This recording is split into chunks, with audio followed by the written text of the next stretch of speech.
Every game says it's a masterpiece, but let's be real, most of them are lying.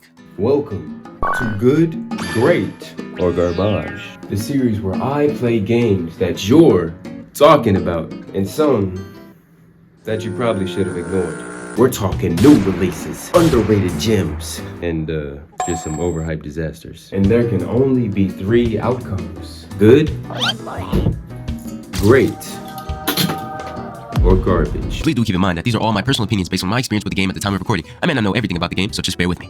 Greetings, Seattle Newsgaze, and welcome to another episode of Good, Great, or Garbage. The game of today is Derelict, a futuristic Souls-like Roblox game and one of the original Roblox Souls-like games to come to the platform, at least from what I remember. At the time of recording, the game currently is sitting around 200 players, 300,000 favorites, and 18 million visits.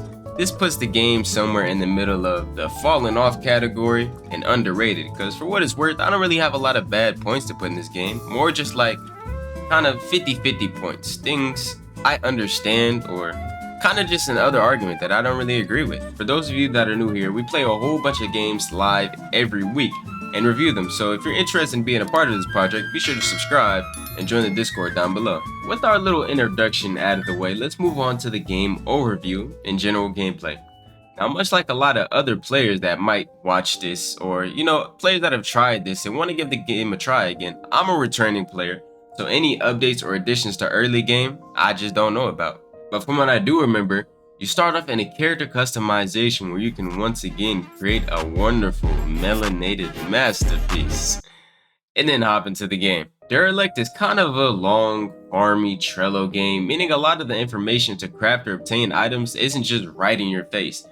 This makes players go and explore the map, stumble upon valuable resources, enemies, or quests, but if you don't like wandering for what feels like an eternity in what's probably the completely wrong direction, the game has a well-informed Trello and tons of guides that walk you through each step to obtain the items. Progression in this game isn't a linear quest farm, nor is it a bandit beater. To level up, you have to upgrade different stats to even get better gear. For example, I want this ore right here, but to get this ore, I need my mining level at a certain level to mine the ore, and then I need to craft the ore. But to craft the ore, I need my crafting level at a certain level to craft the ore. Like I said, there's really no quest line you have to follow, so you can go off and kill mobs and mine and get materials to upgrade your character. This game offers a few different classes to choose from based on your weapons, so what you decide to main through the playthrough is always just up to you. For example, having a bow makes you an archer, wielding a staff makes you a mage, having a sword person, great sword, you have a great sword, and daggers make you a dagger person. As you progress through the game and some of the story quests, you'll find and unlock special skills for your weapons along with magic, giving your character one skill and one magic to use. Now that we briefly touched on the gameplay, progression, and classes, let's talk about this game's combat, because this can be a really important point when it comes to a Roblox Souls-like game. And as a Souls-like game, the combat is actually pretty fluid, but only with certain classes. Like I stated earlier, each weapon is its own special class, and some weapons are better suited for certain situations, but in my opinion, the sword classes were just kinda underwhelming. Without skills, you were just hacking and slashing. Unless you're godly at dodging attack patterns, being up close and personal pretty much equals death, because every mob in this game does a crazy amount of damage. I'm not over exaggerating, bro. You know how many times I died? So I ain't gonna lie, I just decided to sit back and be a bitch. I'm about to play range, because what do I look like fighting a boss like that?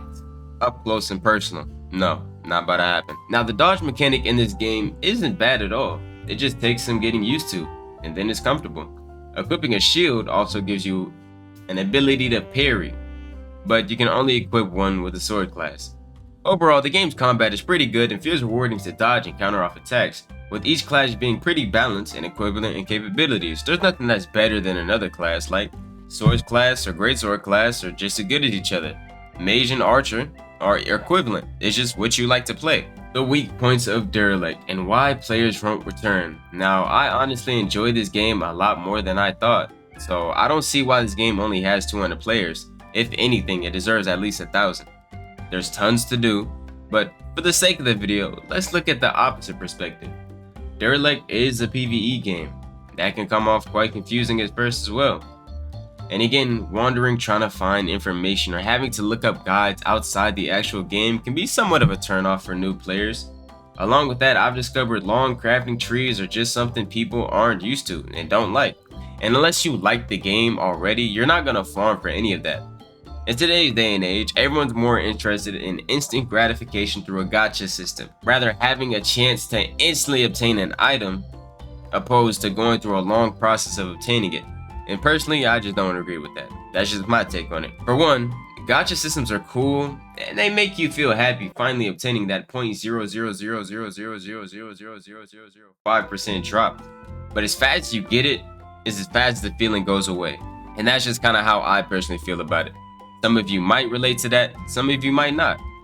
Secondly, I grew up playing games like Warframe and Terraria that had ridiculously long crafting tables or obtainment methods. Like, I'm talking, I'd be spending weeks straight of farming for hours to get something, and it always felt so rewarding because I know how much I actually had to go through to obtain that item. When it comes to Derelict, the crafting trees aren't super long, but they do make you work for what you want. And that really isn't a problem at all, because it's a Souls game. That's just how Souls games go. Even Elden Ring had that. I know y'all wasn't wandering around just blind in Elden Ring, and if you did, I bet your gameplay took a long time. But if you looked up a Trello, everything was there. I feel like Souls games on Roblox don't mix purely because of the average Roblox player's attention span. I guess the main and only weak point this game has is it isn't for everyone, and some people just find it boring. The game has good graphics, some pretty decent music. I'd say it's good music, but I got copyright strike, so it's decent. Wonderful boss fights, and a lot of things for new players to do.